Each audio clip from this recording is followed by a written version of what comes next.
Hi everyone and welcome to my channel. So in today's video I'm going to be talking about 5 luxury items that YouTube made me buy. It is such a popular tag video. I'm not sure who created the tag, but it's been around for quite a long time and I'm a little bit behind with it, but I still wanted to do it because it is so much fun to watch other YouTubers showing things that YouTube made them buy. So yeah, I wanted to do one as well and show you everything YouTube made me buy. And I have my little notebook here with all the items. But you know, trends and social media, they're both such a tricky thing.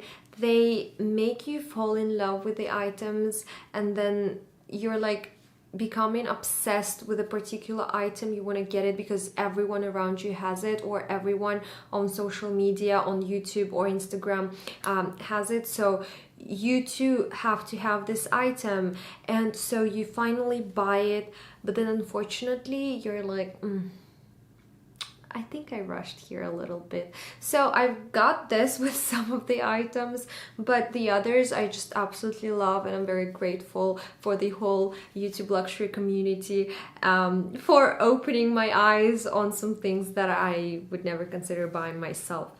So let's start with the very first item. It is from Louis Vuitton, and this item was so big on the luxury community, and this is the Louis Vuitton Agenda in size PM. I remember everyone talking about this cute little agenda from Louis Vuitton because it looks very luxurious, but at the same time the price point is pretty good, so it is like more on an affordable side of luxury, I guess. And I thought I would use it. I thought to myself, oh yes, this is something I need, because every year I tend to buy an agenda, but for like $20-30, and I'm pretty happy with them. But this time I was like, I love it. I actually never knew Louis Vuitton made any agendas because I wasn't interested in them, you know, so I thought it would be cool to just buy one agenda and then buy the refills every year, and I would get so much use out of it. So I found one. It was pre-loved, but it was described as new, and when I saw it in person it was really new and the price was really good. I think I paid no, I didn't actually pay anything. We had an exchange. I exchanged something else for the agenda. This is what it looks like inside. Over here I've got a Polaroid of my husband, some stickers like this. What else? And I actually got the refill this year from Louis Vuitton directly. The agenda is pretty cute. It looks cute, obviously. It is also very functional. There are some card slots over here, and then you can put something over here on this side and also at the back, so it's pretty convenient for a busy person who has a lot of things to carry. Oh, I still have the Louis Vuitton stickers, by the way, which is pretty cool too. But the problem is that it is super tiny, and if you have a lot of things to do, it's just very difficult to write them down in this very tiny lines, especially with my handwriting. It's quite big. So I think the problem is not with the agenda, but probably with my handwriting, and that I just can't fit everything I need to fit in here with this tiny little lines. And also I have a different planner that is just on my desk. It's just an A4, I think the format is, maybe A3 format, very huge planner that is dedicated for daily like tasks you need to do, and then you just rip off the page and you can throw it away the next day. This is something I prefer using because it's right on my table. I see everything I need to get done, and once everything's done I just throw it away and I start my new day fresh. I'm not sure if I want to keep it, or I'm not sure what to do with it, basically. So the second item that YouTube made me buy is from Chanel, and it is my mini square in lambskin. Well, I knew they existed, but I never even thought of buying it because I thought it's so tiny and useless, but when I watched different YouTube videos about this bag, I realized that it's not as tiny as it seems and it can fit quite a lot. So I've decided to pull the trigger and buy the bag. I got it in the most classic version you can get. Champagne hardware with the black leather. I didn't want to buy a caviar leather just because it doesn't look as luxurious and as nice as this one. Like, look at the shine, it's so pretty, and I absolutely love this bag. I have no regrets buying it. This is one of my most favorite bags in my collection. It fits a ton, so I'm pretty happy with this one. The third item that YouTube made me buy is in this little box. It's from Dior, and it is something that became so trendy very suddenly, unexpectedly. Remember the whole trend with headbands? Yeah, this is what it is. So I got this headband in this beautiful nude color that says Dior, Je Dior all over it.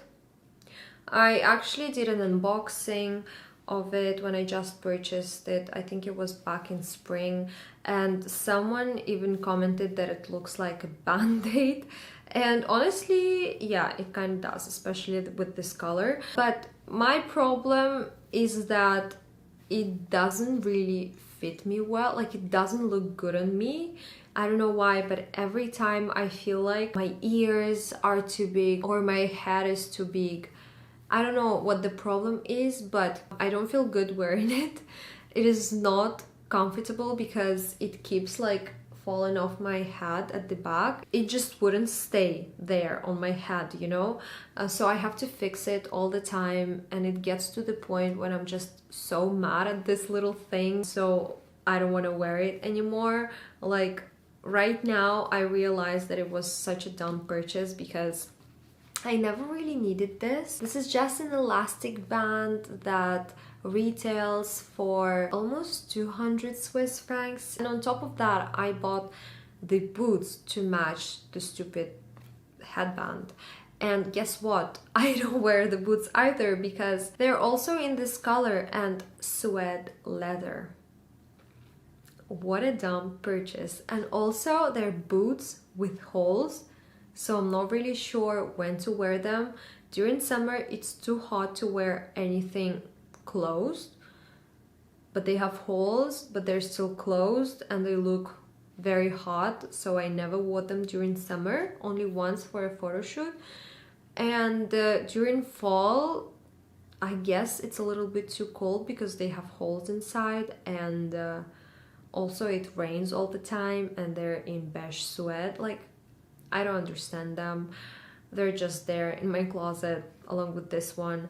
So I might consider selling both of them and letting them go, because what's the point of keeping them if I never ever wear them? Item number 3 is something from Gucci, and it is my Gucci belt bag. It's here.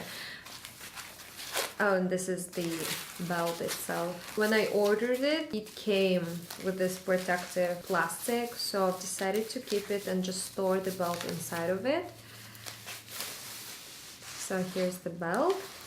I actually had to exchange my bag because it makes so much noise. I had to exchange this bum bag because the loop at the back broke after wearing it for 2 times, I think, and this is what it looks like. It's in this mini size.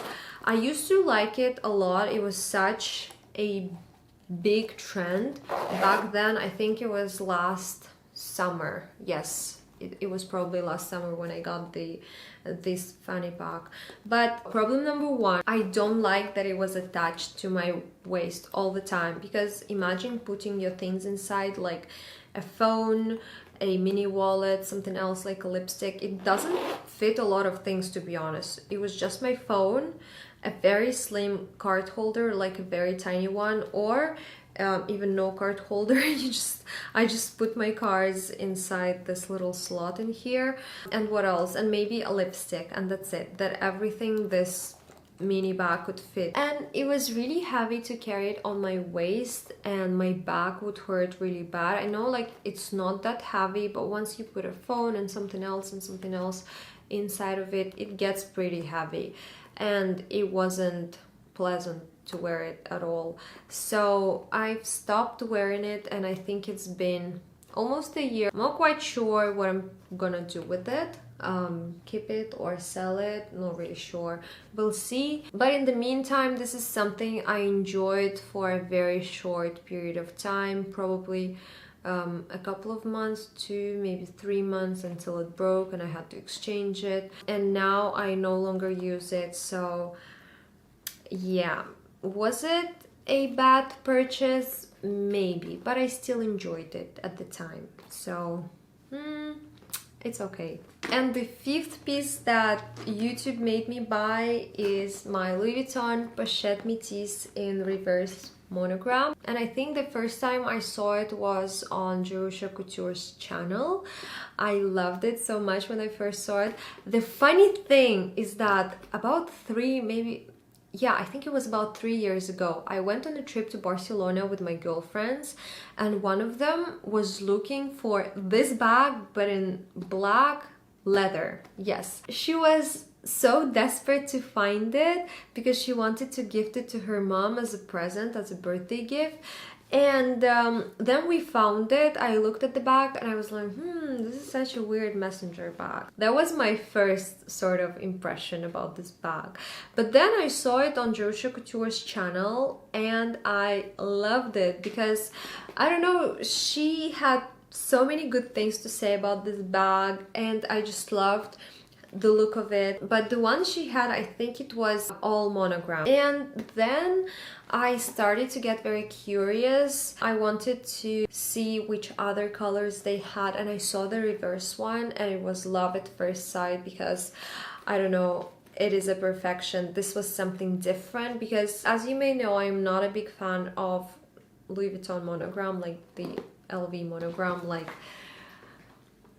this monogram. Like, it's okay to have it on small leather goods, but I'm not a big fan of bags being in this monogram. I had to get myself on a wait list and I waited for couple of months. I think it was 3 maybe 4 months, and I am loving it. It is the best thing that ever happened to me. It is the best bag that I ever had. So thank you so much, Jerusha, for introducing me to this wonderful, beautiful bag. I adore it so much. These are the 5 items that YouTube made me buy. Anyway, I hope you enjoyed this video. Thank you so much for watching, and I'll see you in the next one. Bye.